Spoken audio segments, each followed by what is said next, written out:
Hey everyone, so in this video, I'm going to show you how to sign up for Propwire.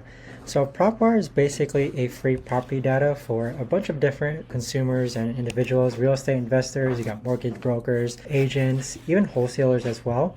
But this is what Propwire looks like, and in order to sign up, we're actually going to click on the sign up button on the upper right hand corner. And then from this page here, you're just going to enter your first and last name. So I'm just going to enter a dummy account here. So once you enter your information, you're just going to click on create a free account. Here, I'm just going to enter a password. So now once you're on this page here, you just need to kind of tell Propwire more about yourself. So I'm just going to put here a contractor, but you could also put real estate investor, property manager, appraiser, lender, whichever. But I'm going to put contractor, click on continue. And then here is just a free class that you can offer, but I'm going to skip this step.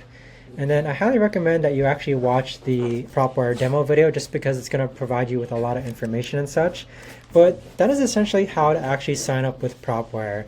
So if you guys know of a better or easier way to actually go ahead and sign up for Propwire, let me know in the comments down below. I would love to know. But thanks so much for watching everyone, and I'll see you guys all in the next video.